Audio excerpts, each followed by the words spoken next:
ஒரே வேட்டியில 2 டிசைன்ஸ். உதயம் pixel double style dhotis with matching shirt. Experience your dream retirement life for a day. Ananya Snananani Homes, Coimbatore. பட்டாசுனா அது 1 kg குட்டி Japan crackers. Online bookings open on 90% offer. காசு அப்படிங்கிறது ஒரு தடையாக இருந்துடக்கூடாதுன்றதுக்காக பல்வேறு விஷயங்கள் செய்கிறாங்க. அதில் இலவச கல்வி அப்படிங்கிற ஸ்கீம்லாம் 2010 கொண்டு வந்து முன்னோக்கி போயிட்டுருக்கோம். ஆனாலும் இன்னும் கல்லூரிகளில் கட்டணம் வசூலிக்கிறதா புகார்களும் இருக்குது. அரசாணையை கொடுத்துருக்காங்க. ஆனாலும் அரசாணையை அரசு நிறுவனங்களே மதிக்கிறதில்லை. அரசு கலை கல்லூரிகள் மற்றும் அரசு உதவி பெறும் கலை கல்லூரிகள் இவர்கள் இருவருமே இந்த தமிழக அரசு பிறப்பித்த அரசாணையை எடுத்து குப்பை தொட்டியில் தான் போட்டிருக்காங்க. அரசு கல்லூரிகள் இலவச கல்வி தானே சார் இருக்கு? நீங்க சொன்னீங்க இலவச கல்வின்ட்டு. 5000 ரூபாய் வரைக்கும் அரசு கல்லூரி வாங்குது. அரசின் உத்தரவை மீறி அரசு உதவி பெறும் கல்லூரிகள் 25,000 ரூபாய் வரைக்கும் வாங்குறாங்க. ஆனால் அரசு கல்லூரிகள் அப்படி இருக்க முடியாதுல்ல. கவர்மெண்ட் தானே ஆர்டர் கொடுக்குது. இல்லை சார், கவர்மெண்ட் நடத்துது இல்லை கல்லூரி. கவர்மெண்ட் எப்படி விட்டுருக்கோம்? அனைத்து உயர்கல்வித்துறைன்னே இருக்கு. அதுக்கு உயர்கல்வித்துறை கல்லூரிக்கு தேவையான அடிப்படை வசதிகள் அனைத்தையுமே அவங்க தான் பண்ணி கொடுக்குறாங்க வருஷம். அரசுக்கு தெரியாமலேயே அந்தந்த முதல்வர்கள் தங்களுடைய சுய லாபத்துக்காக பெற்றுக்கிட்டு இருக்காங்க. பள்ளியில வந்து யூனிஃபார்ம் போடணும்னு இருக்கு, சீருடை போடணும்.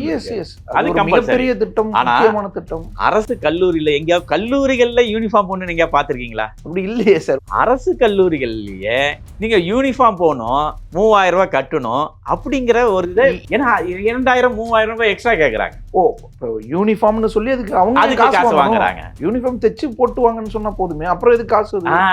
ஏன்னா நீங்கள் தைச்சு போட்டுருந்தா நீங்க எங்க வேணாலும் போயிட்டுலாம். அவர்களுக்கு முதல்வர்களுக்கு தனிப்பட்ட முறையில் எதுவுமே கிடைக்காது.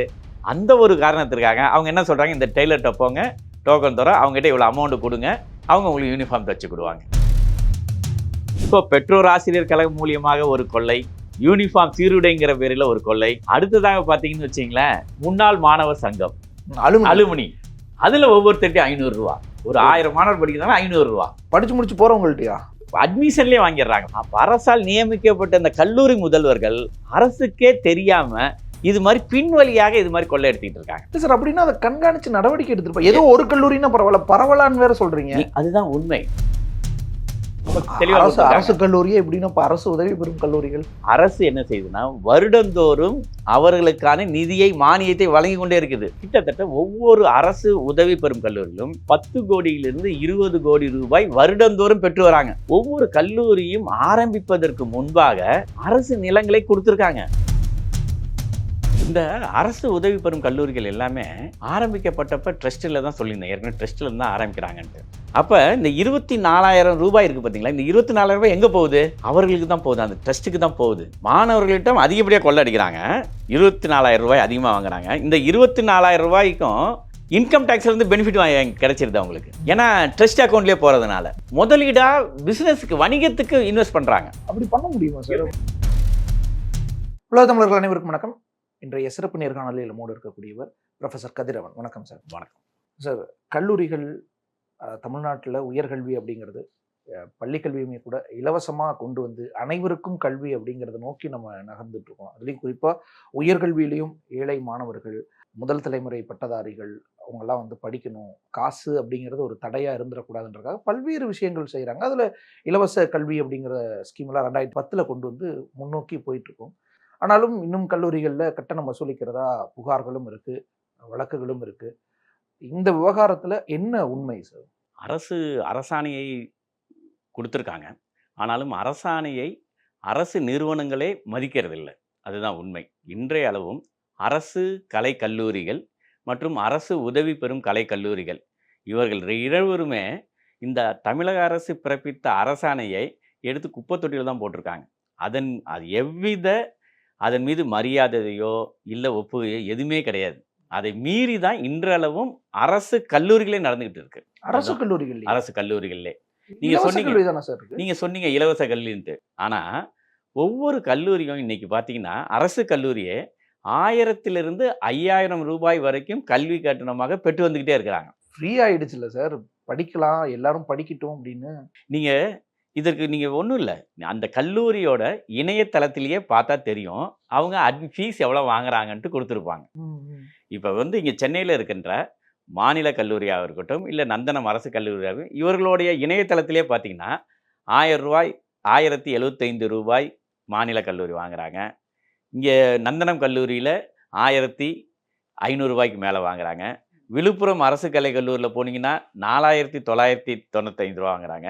உதகை அரசு கல்லூரியில் போனீங்கன்னா அவங்களும் 5000 வரைக்கும் வாங்குறாங்க. ஒருவேளை இப்படி இருக்கலாம்ல சார், ஆண்டு வருமானம் 3 லட்சத்துக்குள்ள, இப்போ பட்டியல், பழங்குடிகள், பெண்கள், முதல் தலைமுறை பட்டதாரி இவர்களுக்கு ஒருவேளை ஃபீஸ் இல்லாமல் இருக்கும், மற்றவர்களுக்கு கொஞ்சம் வாங்கி நான் கல்லூரி நடத்தணும்ல, அப்படி இருக்கலாமோ? இல்லை, அரசு நிர்ணயித்த கல்வி கட்டணமானது அரசு கல்லூரிகளுக்கும் அரசு உதவி பெறுங்கல்லூரிகளுக்கும் ஒரு இளங்கலை பட்ட படிப்பிற்கு 1075 தான் பிஏக்கு.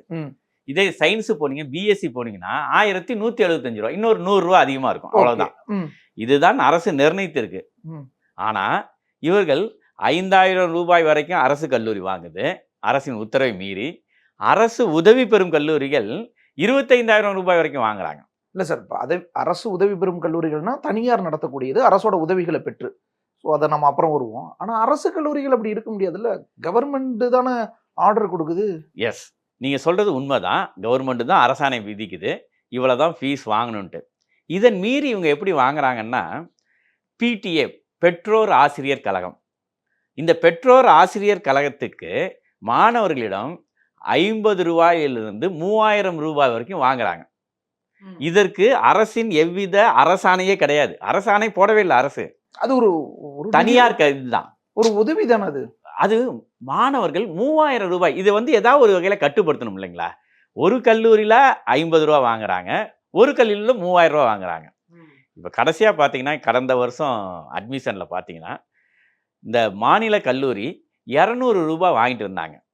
நாங்கள் புகார் தெரிவித்து மீடியாவில் கொடுத்ததுக்கப்புறம், எப்படி நீங்கள் இது யார் அனுமதியுடன் இந்த 200 ரூபா வாங்குறீங்கன்னு சொன்னோன்னே, அப்போ அங்கே இருந்த முதல்வர் ராமன் அவர்கள் உடனடியாக அதை திரும்ப பெற்றுக்கிட்டார். இந்த வருஷத்துல நாங்கள் வாங்கலைங்க, இதுக்கு முன்பாக இருந்தவர்கள் எல்லாம் வாங்கிட்டாங்க, அதை ஃபாலோ பண்ணிட்டோம், இனிமேல் நாங்கள் வாங்குறதில்ல அப்படின்னு அவர் சொல்லிட்டார். ஆனால் பக்கத்தில் இருக்கின்ற நந்தனம் கல்லூரி அவங்க 200 ரூபா வாங்குறாங்க, விழுப்புரம் அரசு கல்லூரி 3000 ரூபா வாங்குறாங்க, உதகை அரசு கல்லூரியும் வாங்குறாங்க. ஸோ ஒவ்வொரு கல்லூரியும் இது அரசுக்கு தெரியாமலேயே அந்தந்த முதல்வர்கள் தங்களுடைய சுய லாபத்துக்காக பெற்றுக்கிட்டு இருக்காங்க. இல்லை சார், பெற்றோர் ஆசிரியர் கழகம் கல்லூரியில் நடக்கக்கூடிய நிகழ்வுகள் அல்லது ஏதோ ஒரு பணிகளுக்கு ஒரு உதவியாக தானே வாங்குறாங்க. இல்லை, இப்போ இவங்க சொல்கிற காரணம் என்னென்னா, பெற்றோர் ஆசிரியர் கழகத்தின் மூலமாக அதிலிருந்து வருகின்ற வருமானத்தை நாங்கள் என்ன செய்கிறோம், பிடிஏ டீச்சர்ஸ்ன்னு டெம்பரரி டீச்சர்ஸ்க்கு நாங்கள் கொடுக்குறோம், ஏதோ பற்றாக்குறை இருக்கும், பற்றாக்குறை கொடுக்குறோம் அப்படின்னு சொல்கிறாங்க.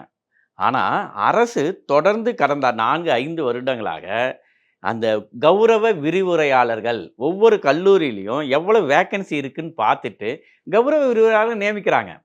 நீங்கள் நீங்கள் இப்போ ஆரம்பத்தில் என்ன சொன்னீங்க, தமிழகத்தில் கல்வி இலவசங்கிறீங்க. ஆனால் மாணவர்களிடம் கட்டணத்தை பெற்று எந்த மாணவர்கள்கிட்ட, கிராமப்புற ஒடுக்கப்பட்ட, அரசு கல்லூரியில் யார் வருவாங்கங்கிறீங்க? அரசு கல்லூரியில் கிராமப்புற ஒடுக்கப்பட்ட பட்டியலின மாணவர்கள் தான் வருவாங்க. அவர்கள்கிட்ட நீங்கள் காசை பெற்று நீங்கள் ஆசிரியர்களுக்கு சம்பளம் கொடுக்கறது எவ்விதத்தில் நியாயமாக இருக்க முடியும்? இல்லை சார், கவர்மெண்ட் நடத்துது இல்லை கல்லூரி, கவர்மெண்ட் எப்படி விட்டுருக்கோம்? அவங்க தானே சம்பளம் கொடுத்துருவாங்க, என்ன தேவையோ அதை செய்வாங்க. ஒரு அடிப்படை வசதி இல்லையா? அனைத்து உயர்கல்வித்துறைன்னு இருக்கு, அதுக்கு உயர்கல்வித்துறை கல்லூரிக்கு தேவையான அடிப்படை வசதிகள் அனைத்தையுமே அவங்க தான் பண்ணி கொடுக்குறாங்க வருஷம் வருஷம். ஆனால் இதுக்கு அந்த கல்லூரி கல்வி இயக்குநரகத்துக்கு தெரியாமலேயே அந்த கல்லூரி முதல்வர்கள் இதை தனியாக பண்ணிட்டு இருக்காங்க. இப்போ இயக்குநரகத்தின் மேலேயோ உயர்கல்வித்துறையின் மேலேயோ இது குற்றச்சாட்டு இல்லை. கல்லூரி முதல்வர்கள் இதை மானிட்டர் பண்ண வேண்டிய, கவனிக்க வேண்டிய கல்லூரி கல்வி இயக்குநரகம் இதை கண்டும் காணாமல் இருந்துகிட்டு இருக்கு. அதுதான் நம்மளுடைய குற்றச்சாட்டு.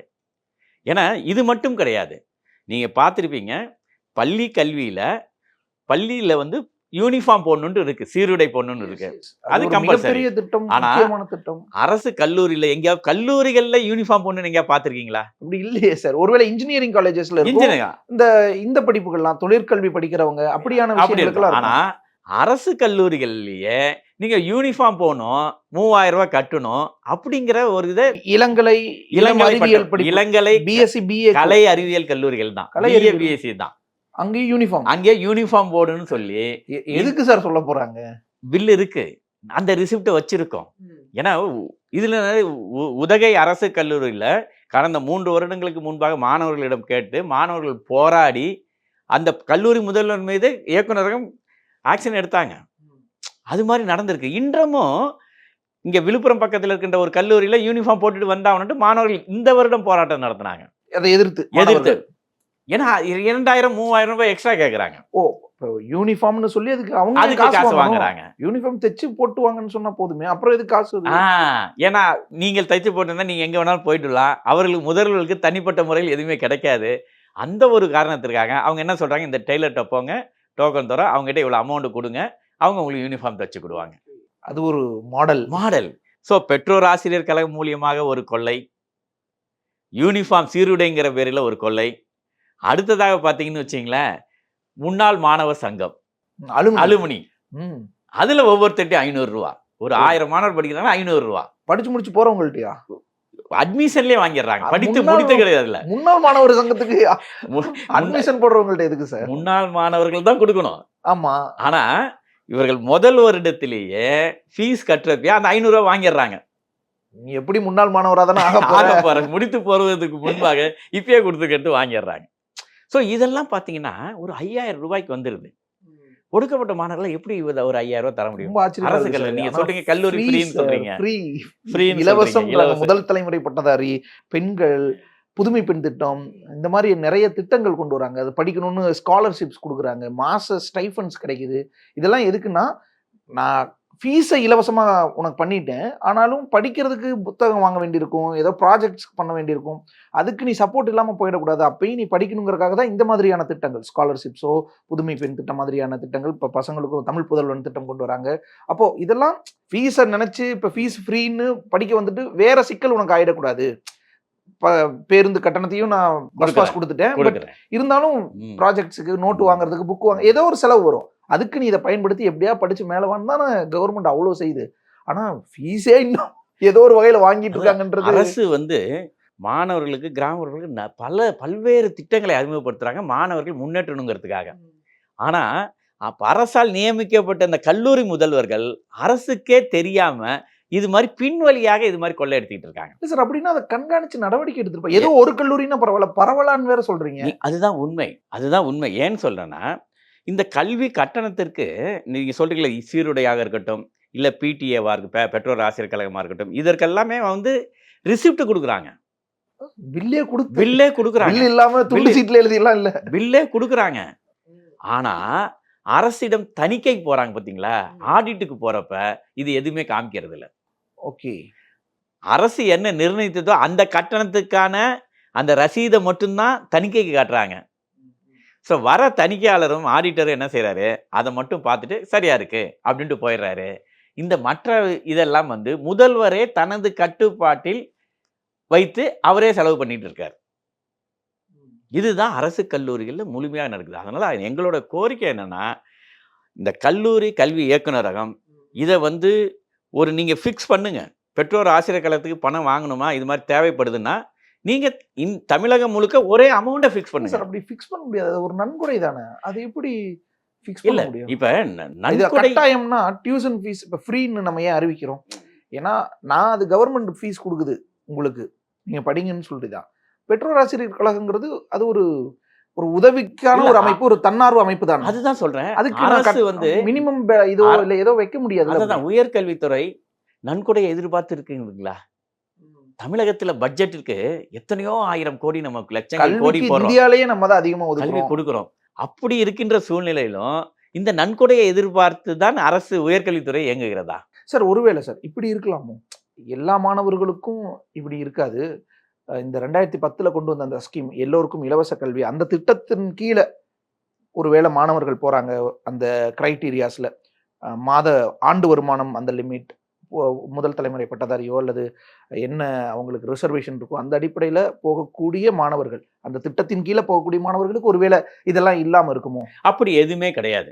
ஏன்னா அரசு தெளிவாக சொல்லுது, ஆதி திராவிடர் நலத்துறையின் மூலமாக ஆதி திராவிட மாணவர்களுக்கான ஸ்காலர்ஷிப் இருந்துகிட்டு இருக்கு. அதே மாதிரி பேக்வேர்டு கிளாஸ் அவர்களுக்கான ஸ்காலர்ஷிப்பும் இருந்துகிட்டு இருக்கு. அதற்கும் இதற்கும் சம்பந்தமே கிடையாது. மாணவர்கள் அவங்க சேர்க்கை கட்டணம், அட்மிஷன் ஃபீஸ் அப்படிங்கிறப்ப அந்த 1075 ரூபாய் வாங்க வேண்டும்ட்டு அரசே நிர்ணயித்திருக்கு. ஸோ அதனால் நீங்கள் சொல்ல வர கட்டணம் கல்வி கட்டணம் இல்லைன்னு சொல்லவே முடியாது. டியூஷன் ஃபீஸுங்கிறது மட்டும்தான் அரசு அதை வாங்க வேண்டாம்னு சொல்லியிருக்கோம் இல்லையா. மற்ற கட்டணங்கள் அனைத்துமே இருக்குது. இன்றளவும் அதை தான் நான் சொல்கிறேன். நீங்கள் கல்லூரியோட இணையதளத்தில் போய் பார்த்தீங்கன்னா எல்லா கல்லூரி இணையதளத்துலையும் அதோட ஃபீஸ் ஸ்ட்ரக்சர் ரொம்ப தெளிவாக கொடுத்துருக்காங்க. அரசு கல்லூரியே எப்படின்னா இப்போ அரசு உதவி பெறும் கல்லூரிகள் அதுதான். இதில் இவர்களாவது 1000லேருந்து 5000 ரூபாய் வாங்குறாங்க பிஏவுக்கு. ஆனால் அரசு உதவி பெறும் கல்லூரிகள் 1075 ரூபாய் வாங்குற இடத்துல 25,000 ரூபாய் வாங்குறாங்க. இந்த அரசு உதவி பெறும் கல்லூரிகளுக்கு அரசு என்ன செய்யுதுன்னா வருடந்தோறும் அவர்களுக்கான நிதியை மானியத்தை வழங்கி கொண்டே இருக்குது. என்னென்ன மானியம்னா ஆசிரியர்களோட சம்பளம், ஊதியம், ஆசிரியர் அல்லாதவர்களின் ஊதியம், மற்ற சில திட்டங்களுக்கான காசு. கிட்டத்தட்ட ஒவ்வொரு அரசு உதவி பெறும் கல்லூரியிலும் 10 கோடியிலிருந்து 20 கோடி ரூபாய் வருடந்தோறும் பெற்று வராங்க கவர்மெண்ட் கிட்ட. மாணவர்களுக்கு கல்வி கொடுக்கணும்ல அரசு உதவி. அதுவும் இல்லாம ஒவ்வொரு கல்லூரியும் ஆரம்பிப்பதற்கு முன்பாக அரசு நிலங்களை கொடுத்துருக்காங்க. ஓகே, அரசோட நிலங்களை கொடுத்துருக்காங்க. நீங்க பாத்தீங்கன்னா இந்த துறைப்பாக்கத்தில் இருக்கின்ற டிபி ஜெயின் கல்லூரி அரசு நிலத்துல தான் அவங்க கொடுத்தாங்க. அந்த காலத்தில் புரட்சித் தலைவர் எம்ஜிஆர் அவர்கள் ஒரு கல்லூரி தொடங்கினாதானே மாணவர்கள் படிப்பாங்க. அதுக்கு ஒரு தன்னார்வலர் ஆர்வப்படுறாரு, ஸோ கொடுக்கறது தானே. ஆனா இன்றைக்கு என்ன நிலைமைனா அந்த அரசு உதவி பெறும் கல்லூரி அரசிடமிருந்து நிலத்தை வாங்கி கொண்டு இன்று அரசு உதவி பெறும் பாடப்பிரிவுகளே அவன் நடத்துறதில்ல. அரசு உதவி பெறும் கல்லூரியில் பார்த்தீங்கன்னா அந்த எய்டட் கோர்சஸ், நான் எய்டட் கோர்சஸ்ன்னு இருக்கும். ஓகே, எய்டட் கோர்ஸ்னா அரசு உதவி பெறும் பாடப்பிரிவு. அதுக்கு ஃபீஸ் கம்மியா இருக்கும். கம்மி, அரசு நிர்ணயித்த ஃபீஸ். மேனேஜ்மெண்ட்டுக்கு தனியாக வச்சிருப்பாங்க, அது அரசு உதவி பெறாத பாடப்பிரிவு. இந்த ஜெயின் கல்லூரியில், டிபி ஜெயின் கல்லூரியில் 2 கோர்ஸுமே இருந்தது. உதவி பெறும் பாடப்பிரிவு இருந்துச்சு, உதவி பெறாத பாடப்பிரிவு இருந்துச்சு. காலப்போக்கில் அவர்கள் என்ன செஞ்சாங்கன்னா, இந்த ரிட்டையர்ட் ஆகுறாங்க பார்த்தீங்களா ஒவ்வொருத்தரா, அவர்கள் எல்லாத்துக்குமே அந்த வேக்கன்சியை ஃபில் பண்ணவே இல்லை. காலி பணியிடங்களை நிரப்பாமல் ஒட்டுமொத்தமாக அந்த ஆசிரியர்கள் எல்லாமே யாருமே இல்லைங்க. அப்போ அவர்களோட நோக்கம் என்னன்னா, இந்த உதவி பெறும் பாடப்பிரிவை ஃபுல்லாக எடுத்துடணும். எடுத்துட்டு தனியார் கல்லூரி மாதிரி மாறிடணும். எப்படி அரசுக்கிட்ட இருந்து நிலத்தையும் வாங்கிக்கிட்டு இன்ஃப்ராஸ்ட்ரக்சரையும் டெவலப் பண்ணிட்டு, அடுத்தது அவங்க நோக்கம் என்னன்னா இந்த உதவி பெறும் பாடப்பிரிவுலேருந்து வெளியே வந்துட்டு தனியார் கல்லூரி மாதிரி இயங்கணும் அப்படிங்கிறதால இன்று வரைக்கும் கடந்த 4-5 வருடங்களாக அப்படியே இயங்கிட்டு இருக்கு. இல்லை சார், இப்போ அரசோட உதவி வராது இல்லை? உதவி வராது, அவர்களுக்கு தேவையில்லைங்கிறாங்க. எங்களுக்கு அரசு உதவியே தேவையில்லைங்க. ஏன்னா ஏற்கனவே எல்லாத்தையும் வாங்குறதெல்லாம் வாங்கிட்டாங்க, அவங்க பலனை அனுபவிச்சுட்டார்கள். இப்போ என்னன்னா உதவி பெறாத பாடப்பிரிவு மேனேஜ்மெண்ட் கோர்ஸ் நடத்தினோம்னா ஃபீஸ் அதிகமாக வாங்கலாம், அதை வச்சுட்டு பிஸ்னஸ் பண்ணலாம். ஒவ்வொரு கல்லூரியும் ஆரம்பிக்கிறதுக்கு முன்னாடி அவங்க ட்ரஸ்ட் ஆக்டில் தான் பண்ணுறாங்க. சேவை தான், சேவை. அது ஒரு நிறுவனம், வியாபார நோக்கத்துக்குலாம் இல்லை, அது ஒரு சேவை தான். நீங்கள் சொல்கிறது கரெக்ட், நிறுவனம் தான், கல்வி சேவை நிறுவனம் தான். ஆனால் அடுத்தடுத்து வரும் காலங்களில் அவர்கள் என்ன நினைக்கிறாங்க, அது பிஸ்னஸாக மாற்றுறாங்க, வணிகம் நோக்கில் செயல்படுறாங்க. இன்றைக்கி அந்த டிபி ஜெயின் கல்லூரி பார்த்தீங்கன்னா அங்கே அரசு உதவி பெறும் பாடப்பிரிவே இல்லை, அரசு உதவி பெறும் ஆசிரியர்களே இல்லை. அரசு எய்டட் ஸ்டேட்டஸே எங்களுக்கு வேண்டாங்கிறாங்க. அந்த ஏரியா ஃபுல்லாக பார்த்தீங்கன்னா ஓஎம்ஆரில் ஃபுல்லாக கிராமப்புற மாணவர்கள் தான் அந்த காலத்தில். இன்றளவும் பார்த்தீங்கன்னா செம்மஞ்சேரி, கண்ணகி நகர், பெரும்பாக்கம், அந்த சைடு ஃபுல்லாக மீனவர்கள், இவர்கள் இருக்கின்ற ஏரியாவில் அங்கே காலேஜே கிடையாது. அந்த மாணவர்கள் எல்லாமே அங்கே தான் நம்பி இருந்தாங்க அரசு உதவி பாடப்பிரிவில். இன்றைக்கு அந்த பாடப்பிரிவை க்ளோஸ் பண்ணியாச்சு. காசு இருந்தால் உள்ளாருவாங்க. இதுதான் அரசு உதவி பெறும் கல்லூரிகள் இன்னைக்கு செயல்பட்டு இருக்கிறது. 25,000 ரூபாய் வாங்குறாங்கன்னா யோசிச்சு பாருங்க. 1000 ரூபாய் வாங்குற வேண்டிய இடத்துல 25,000 ரூபாய் வாங்குறாங்க. கவர்மெண்ட்டுக்கு அப்ளை பண்ணா கவர்மெண்ட் அந்த ஃபீஸை இது பண்ணிட்டு நேராக கல்வி நிறுவனங்களுக்கு கொடுத்துறாது. அரசு தான் கொடுத்துக்கிட்டு தானே இருக்கு. அரசு தான் வருடத்திற்கு 10லேருந்து 20 கோடி ரூபாய் கொடுக்குறாங்களே. அந்த 10லேருந்து 20 கோடி ரூபாய் அவங்களுக்கு பற்ற மாட்டேங்குது. அவங்க என்ன நினைக்கிறாங்க, பிஸ்னஸாகவே போயிடலாம், நம்ம எதுக்கு கொடுக்கணும். ஏன்னா இப்போ ஒரு அரசு ப்ரைவேட் காலேஜ் ஆயிடுச்சுன்னு வச்சிங்களேன், ஆசிரியர்களுக்கு அதிக சம்பளம் கொடுக்க வேண்டியதில்லை. 20,000லேருந்து 25,000 ரூபாய் கொடுத்தாவே போதும். மாணவர்கள்ட்ட எவ்வளோ வேணாலும் நீங்கள் ஃபீஸ் வாங்கிக்கலாம், சரிங்களா. ஸோ அதிலிருந்து அவங்க முதலாளி வளர்ந்துக்குவாங்க. அது மாதிரி தான் இன்றைக்கு சென்னையில் இருக்கின்ற பெரும்பாலான, தமிழகத்தில் இருக்கின்ற பெரும்பாலான அரசு உதவி பெறும் கல்லூரிகள் இதுதான் பண்ணிட்டு இருக்காங்க. அந்த கல்லூரிகள் பல்கலைக்கழகத்துக்கிட்ட பர்மிஷன் வாங்குறப்ப என்ன சொல்லி பர்மிஷன் வாங்குவாங்க, நாங்கள் இத்தனை கோர்ஸ் ஆரம்பிக்கிறோம், 10-15 பாடத்திட்டங்கள் ஆரம்பிக்கிறோம், அதற்கு இத்தனை ஏக்கர் நிலம் வச்சுருக்கோம், இத்தனை பில்டிங் வச்சுருக்கோம், இதுக்கே நீங்கள் எங்களுக்கு பர்மிஷன் கொடுங்க, நாங்கள் சேவை நோக்கில் செய்கிறோம் அப்படின்னு சொல்லி தான் பர்மிஷன் வாங்குவாங்க. பர்மிஷன் வாங்கிட்டு என்ன செய்வாங்க, அந்த கல்லூரி அந்த இடத்தையே பாதியாக பிரிச்சுட்டு இன்னொரு கல்லூரி ஆரம்பிச்சிருவாங்க, இன்ஜினியரிங் காலேஜ் ஆரம்பிச்சிருவாங்க. பல்கலைக்கழகத்திட்ட பர்மிஷன் வாங்கினாங்கன்னா வாங்கியிருக்க மாட்டாங்க. நடந்திருக்கீங்க சார். அப்படியெல்லாம் ஒரு ஆர்ட்ஸ் அண்ட் சயின்ஸ் ஆரம்பிக்கணும்னா சென்னைக்குள்ள அண்ணா மெட்ராஸ் யூனிவர்சிட்டியோ இல்லை ஒரு இன்ஜினியரிங் காலேஜ்னா தமிழ்நாடு முழுக்கவே அண்ணா யூனிவர்சிட்டியோ பர்மிஷன் வேணுமே. நீங்கள் ரெண்டா பிரிச்சாலும் அண்ணா யூனிவர்சிட்டியோ இல்லை மெட்ராஸ் பல்கலைக்கழகத்திலையோ இல்லை பாரதியார் யூனிவர்சிட்டியோ பாரதிதாசன் யூனிவர்சிட்டியோ ஏதோ ஒரு யூனிவர்சிட்டி வாங்கி தான் பல்கலைக்கழகத்தை வாங்கணும்ல. ஏன்னா நிகர்நிலை பல்கலைக்கழகமாக தான் இருந்தாகணும். ஆமாம், நீங்கள் ஒரு 10 ஏக்கரில் ஒரு கல்லூரி ஆரம்பிக்கிறீங்க. இந்த 10 ஏக்கர் யாருக்காகனா ஒரு 15 பாடத்திட்டங்களை வைக்கணும், இல்லை 5000 மாணவர்கள், அதுக்கான கிரவுண்ட்ஸ் இன்ஃப்ராஸ்ட்ரக்சர் எல்லாமே வச்சு இந்த மாணவர்கள் இவ்வளவு நம்பர் ஆஃப் மாணவர்களுக்கு இவ்வளவு இடம் வேணும். ஒரு 10 ஏக்கர்ல ஒரு 1000 பேர் படிக்கலாம், ஒரு 10 கோர்ஸ், அவங்களுக்கு விளையாட்டு திடல், கேண்டீன் எல்லாமே வச்சு இந்த 10 ஏக்கர்ல நாங்க இத பண்றோம்னு வாங்கிட்டோம், பர்மிஷன் வாங்கிடுறீங்க. அதுக்கப்புறம் இதை பிரிச்சு இதுல இருந்து ஒரு 5 ஏக்கரை பிரித்து நான் வேற ஒரு காலேஜ் ஆரம்பிக்கிறேன்னு சொன்னீங்கன்னு வச்சுங்களேன், அப்ப இந்த என்ன நோக்கத்துக்கு ஆரம்பிச்சது போயிடுச்சு இல்லைங்களா? முதல் வாங்கின பர்மிஷன். அப்ப அவங்க கிட்ட பல்கலைக்கழகத்துல பர்மிஷன் வாங்கணும்ல, நாங்க இது மாதிரி இன்னொரு காலேஜ் ஆரம்பிக்க போறோம், இன்ஜினியரிங் காலேஜ் சுருக்கிட்டோம், நாங்க சுருக்கிறோம் அப்படின்னு சொல்லணும்ல. சொல்லுவதே கிடையாது. பிஎட் ஆரம்பிக்கிறாங்க, இன்ஜினியரிங் காலேஜ் ஆரம்பிக்கிறாங்க, எல்லாமே வணிக நோக்கத்துடன் ஷூட்டிங் ஸ்பாட், ஷூட்டிங் ரேஞ்ச் ஆரம்பிக்கிறாங்க. ஷூட்டிங் ரேஞ்சுன்னா துப்பாக்கி சுடும் பயிற்சி இடம் ஆரம்பிக்கிறாங்க, கமர்ஷியலா வணிகத்தை நோக்கி. இதெல்லாம் பல்கலைக்கழகத்தில் அனுமதி வாங்கணும்ல. பல்கலைக்கழகத்தில் அனுமதி வாங்காம எப்படி சார் நடத்துவாங்க? வாங்குறது இல்ல கல்வித்துறையில. ஏன்னா இது வணிகம் இல்ல. ஆமா, நீங்க சொல்றது வணிகம் இல்ல. நீங்க இன்னொன்னு யோசிச்சு பாருங்களேன், கிரவுண்டு வச்சிருப்பாங்க, நல்ல பெரிய கிரவுண்டு வச்சிருப்பாங்க, கிரிக்கெட் கிரவுண்டு இல்லை ஃபுட்பால் கிரவுண்டு பர்ஃபெக்டா மெயின்டைன் பண்ணுவாங்க.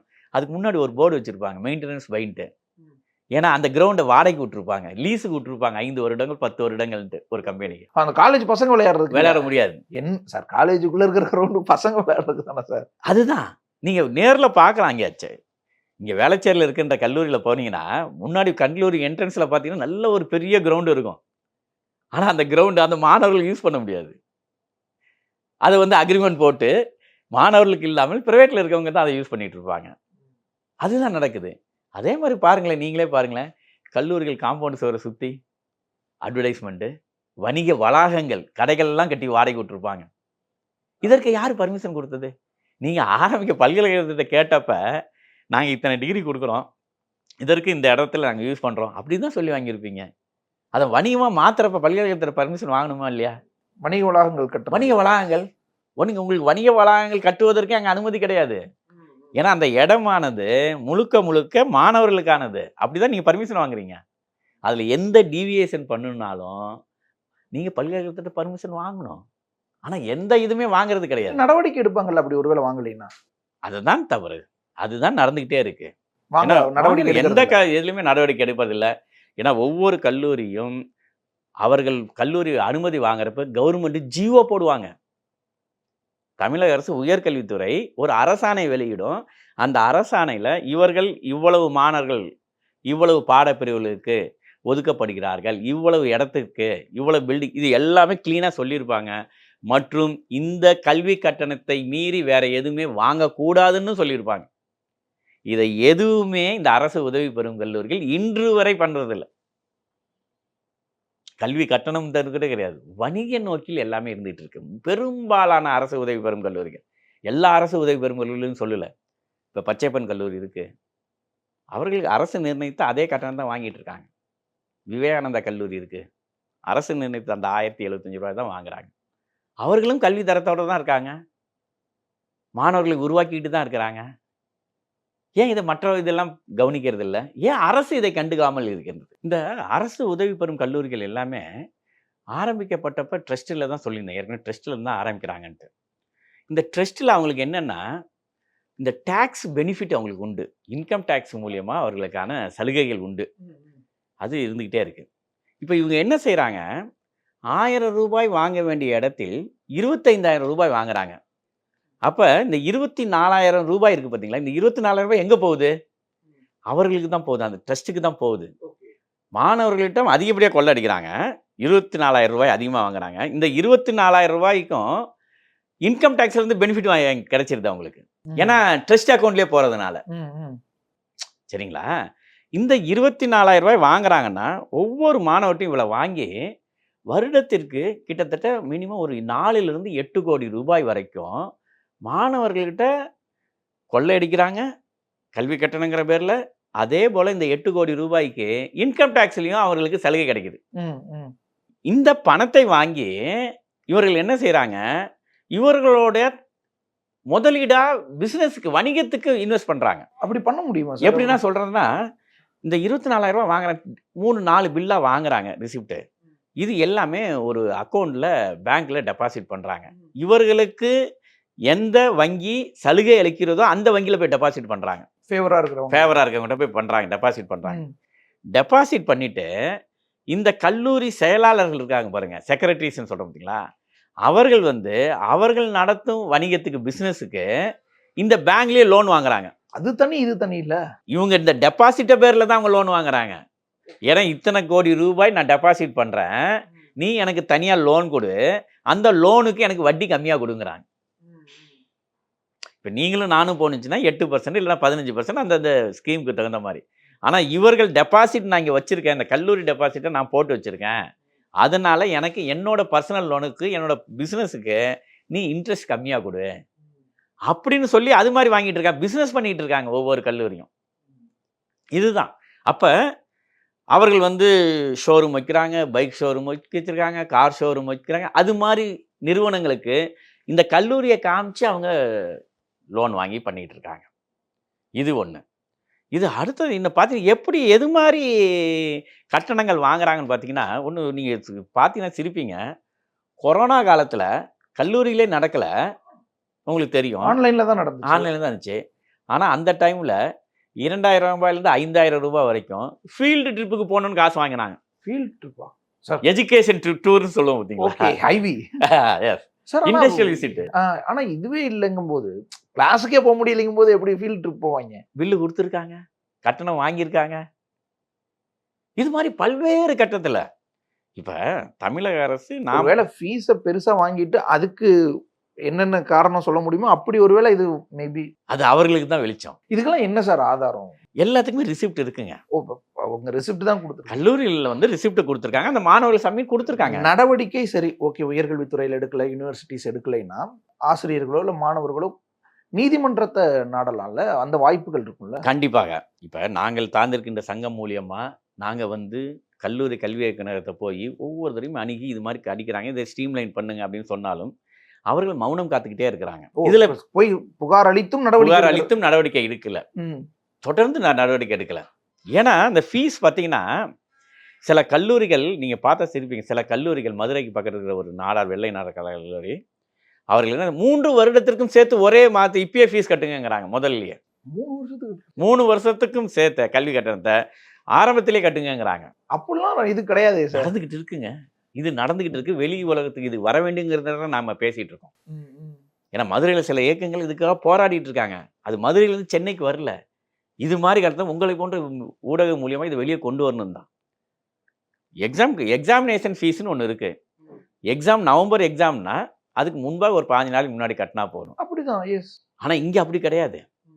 அட்மிஷன் டைம்லேயே அந்த 2 செமஸ்டருக்கும் சேர்த்து 2 பருவத்தவர்களுக்கும் சேர்த்து நீங்கள் எக்ஸாமினேஷன் ஃபீஸை கட்டணும். ஜூன் மாதம் ஜூலை மாதத்துலேயே அடுத்து ஏப்ரல் மாதத்தில் நடக்கிற எக்ஸாமுக்கு. அப்போ அவங்களோட எண்ணம் என்னென்ன, கல்லூரி எண்ணம், இந்த கட்டணத்தை வச்சு எஃப்டியில் போட்டு அதுக்கு வட்டி சம்பாதிக்கணும்.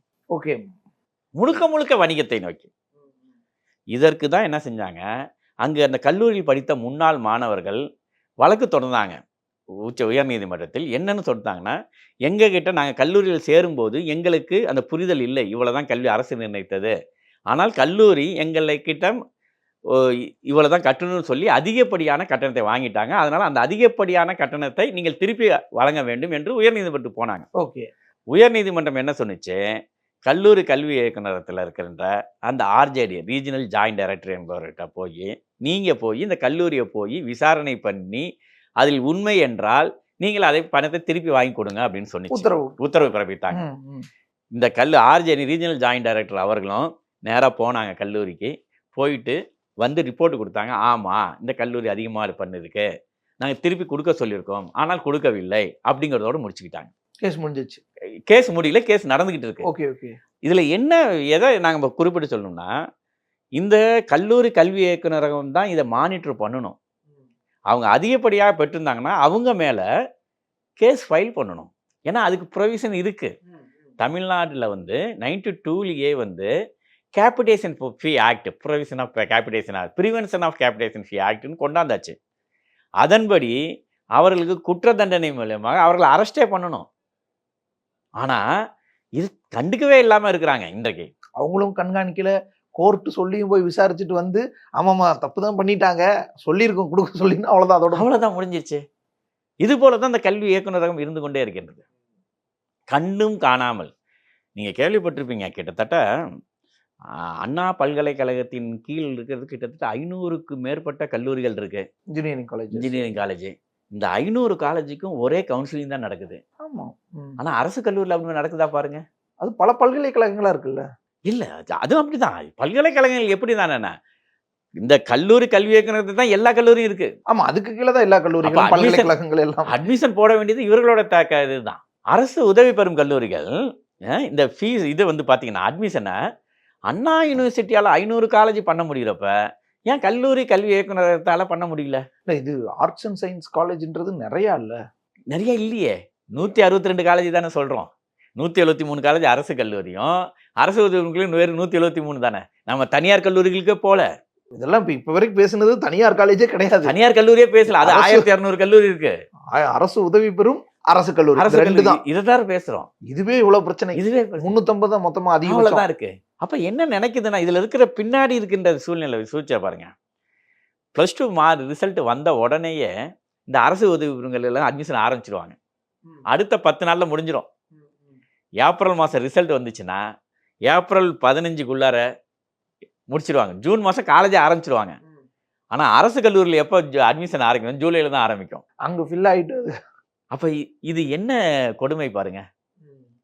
இது நீங்கள் ஒரே கவுன்சிலிங், அரசு கல்லூரிக்கும் அரசு உதவிகளும் ஒரே கவுன்சிலிங் வச்சுட்டீங்கன்னா விருப்பப்பட்ட மாணவர்கள் எங்கே வேணாலும் போய் சேர்ந்துக்குவாங்க, பேஸ்டாக அந்த மார்க்கு மெரிட்டில். ஆனால் இப்போ அது தடுக்கப்படுது. அவர்களால் போக முடியல. அப்போ அரசு என்ன நினைக்குது? அரசு உதவி பெறும் கல்லூரிகளை வளர விடுறதுக்காக நடக்குது, அரசு கல்லூரிகளை முடக்கிறதுக்கு பார்க்குது. அரசு புதுசாக கல்லூரிகள் துவங்குறாங்க, அவங்க ஏன் முடக்க பார்க்கணும்? அதை தான் நம்ம சொல்கிறோம். நம்மளோட கோரிக்கையும் அதுதான். ஓகே, ஸ்ட்ரீம்லைன் பண்ணுங்க. போன வருடம் இதற்காக முயற்சி எடுத்தாங்க. தற்போது இருக்கின்ற கல்லூரி கல்வி இயக்குனர் இதற்கான முயற்சிகளை எடுத்தார். நாங்களும் கடிதம் கொடுத்தோம். அவரும் வந்து அரசு உதவி பெறும் கல்லூரிகள் எல்லாத்தையும் கூப்பிட்டு மீட்டிங் போட்டு ரெண்டும் ஒரே டைமில், அரசு உதவி பெறும் ரெண்டுக்குமே அதே கவுன்சிலிங் சிஸ்டம் அண்ணா யூனிவர்சிட்டி பல்கலைக்கழகம் எப்படி பண்ணுதோ அதே மாதிரி கவுன்சிலிங் பண்ணணும்னு முடிவு எடுத்தார். ஆனால் எந்த காரணத்திலும் தெரில, அது அந்த வருடம் நடக்கலை. இந்த வருடம் நடக்காமல் போயிடுச்சு. ஸோ முழுக்க அரசு உதவி பெறும் கல்லூரிகள் நம்மளுக்கு தெரியுதுங்க. 25,000 ரூபாய் வாங்குறாங்க. 1000 ரூபாய் வாங்க வேண்டிய இடத்துல 25,000 ரூபாய் வாங்குறாங்க. யாருக்கிட்ட? அப்போ இதில் வந்து நன்கு படித்த மெரிட்டில் வந்த கிராமப்புற ஒடுக்கப்பட்ட மாணவர்களால் அங்கே போய் படிக்க முடியுமா அந்த கல்லூரிகளில்? முடியாது, வாய்ப்பே கிடையாது. ஏன்னா அங்கே 25,000 ஃபீஸு. அவர்களால் எப்படி போய் படிக்க முடியும்? ஒரு பொறியியல் கல்லூரிக்கு பிஇக்கோ பிடெக்குக்கோ நீங்கள் 45,000 ஃபிக்ஸ் பண்ணுறீங்க, 50,000 ஃபிக்ஸ் பண்ணுறது ரைட்டு. ஆனால் ஒரு இதுக்கே வந்து பிஏக்கே வந்து நீங்கள் 25,000 ஃபிக்ஸ் பண்ணீங்கன்னா 1000 தானே சார் ஃபிக்ஸ் பண்ணியிருக்காங்க. ஆனால் அரசு உதவி பெறுங்கள் அப்படின்னா யாருக்கு, அவர்களுக்கு யார் அந்த அதிகாரத்தை கொடுத்தது? எக்ஸ்ட்ரா வாங்குறதுக்கு அரசு உதவி பெறுங்களுக்கு அந்த அதிகாரத்தை யார் கொடுத்தது?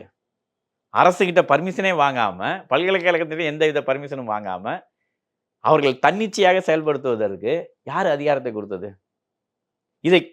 இதை கவனிக்க வேண்டிய, கண்காணிக்க வேண்டிய கல்லூரி கல்வி நிறுவனம் ஏன் அமைதியாக இருக்கு?